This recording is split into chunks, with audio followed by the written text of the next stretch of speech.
Hello and welcome back again to Football Match Daily.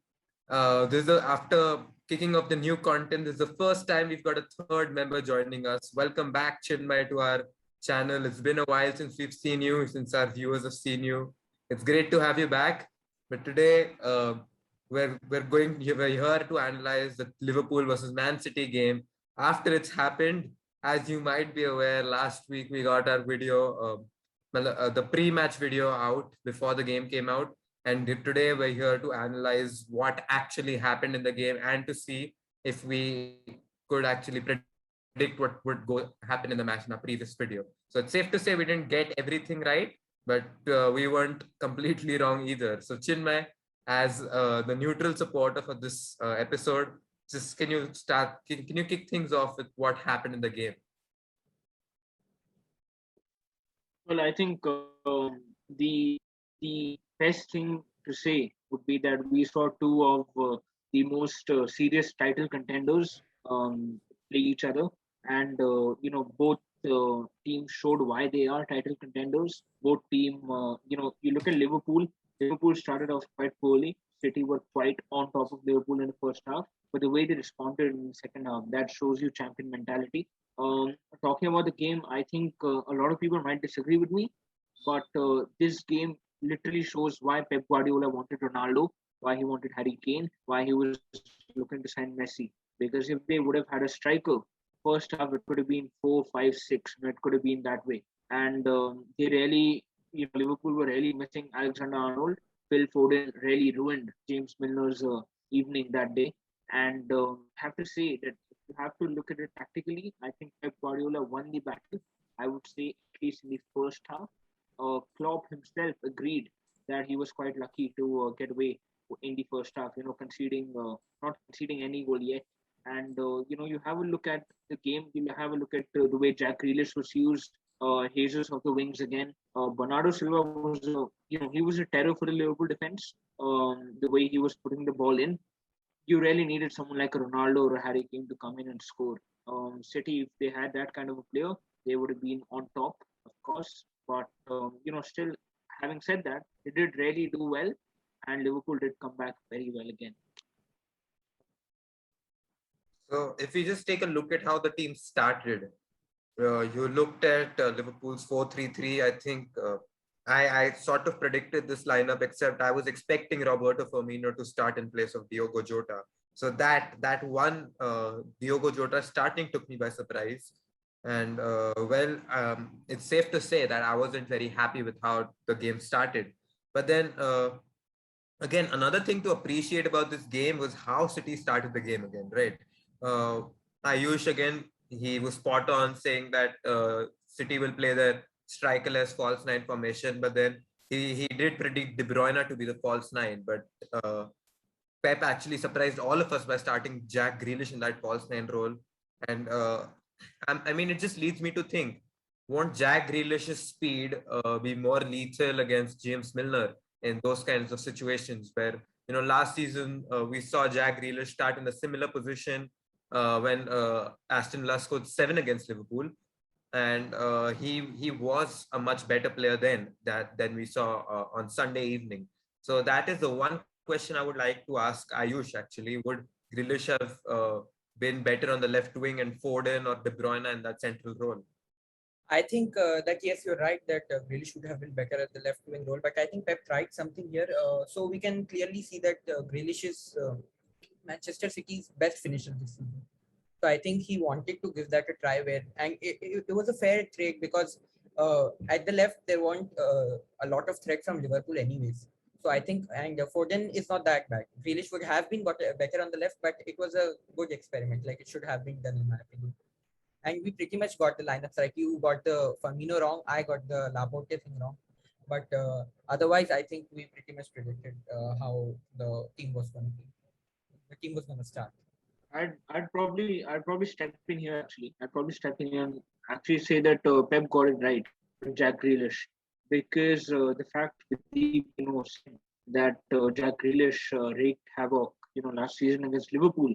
The reason I think Pep went with Grealish as a false nine was because Jack Grealish is such a player that you cannot leave him alone, And not only did Jack Grealish playing in the false nine help Foden, because Van Dijk and Matip, they could not double up and help Milner because of Jack Grealish's presence, and that meant that Foden had an easy one-on-one with Milner on a lot of occasions, and we all know who won that battle. I think Grealish, the decision to play Grealish was because he could occupy both the centre backs, and I think he did that pretty well, honestly.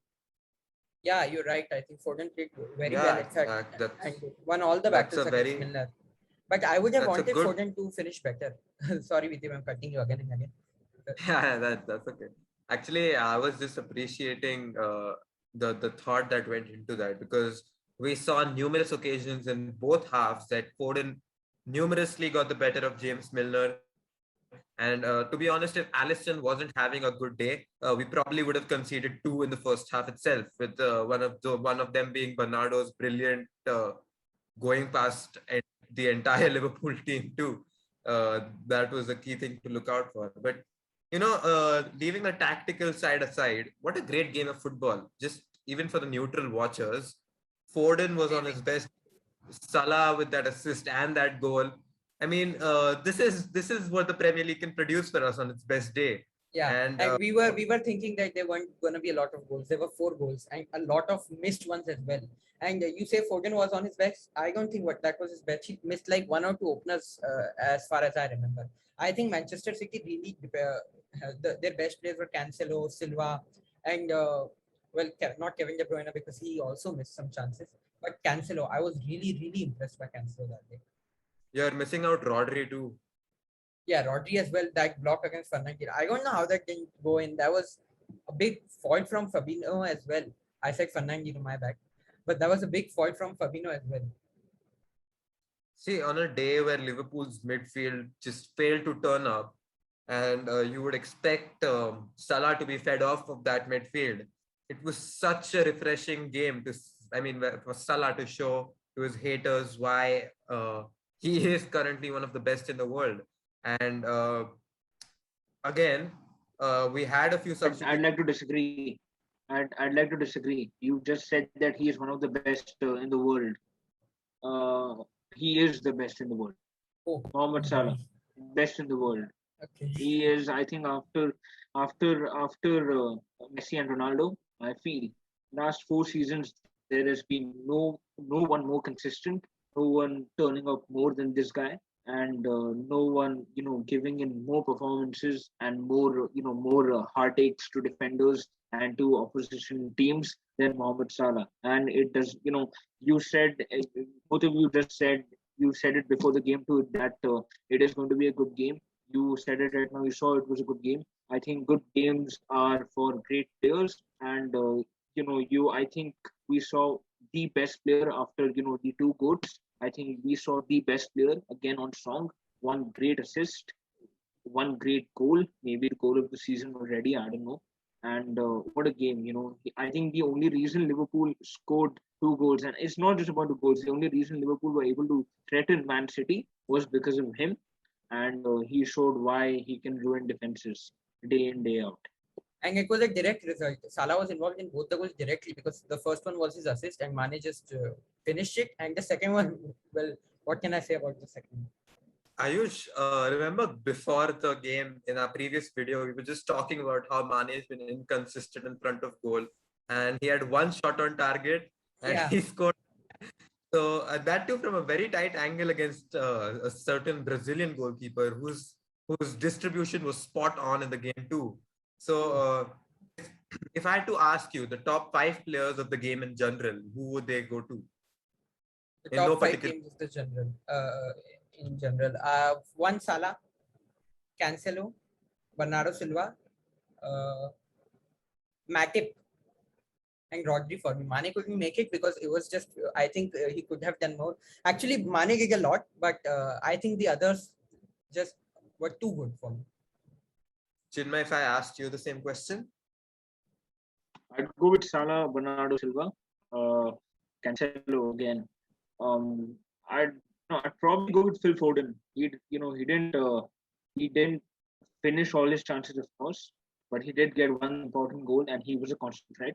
And again, I'd probably go with Matip. I'd Yeah. agree with Ayush. I'd probably go with Matip. So, Even though Mane was that good, he still couldn't make it. That just goes on and shows how good the game actually was. In fact, I remember some viewer commented that why start Mane ahead of Jota for Videep's question. And we were correct about that because Mane was creating the most chances. He didn't create one in this game, but he had a really good XG and someday it had to convert. It couldn't be unlucky every time. true. And I think coming straight to the controversy, James Milner, in my opinion, should have been sent off. I'm very happy he didn't. I'm very glad we ended the game with 11 players.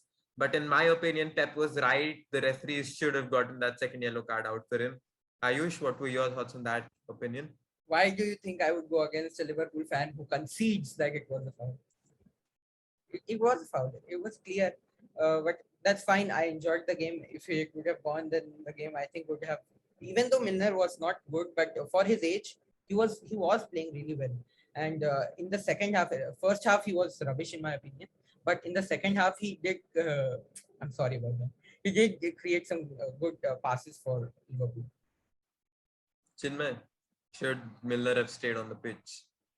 No, not at all.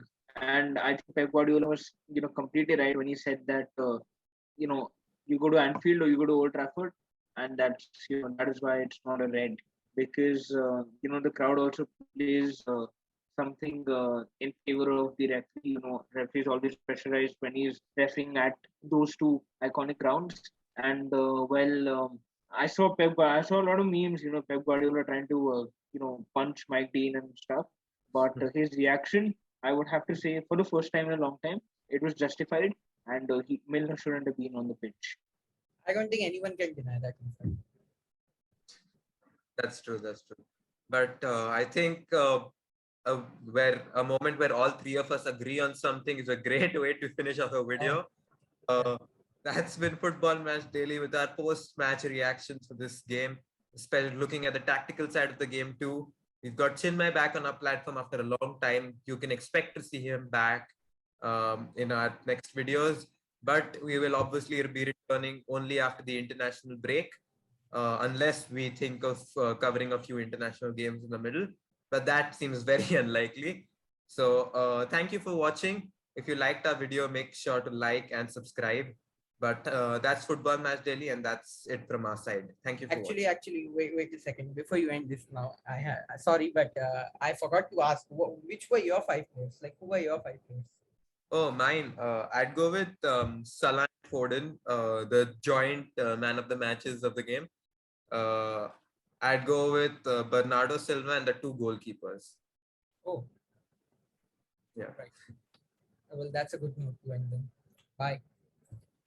Bye.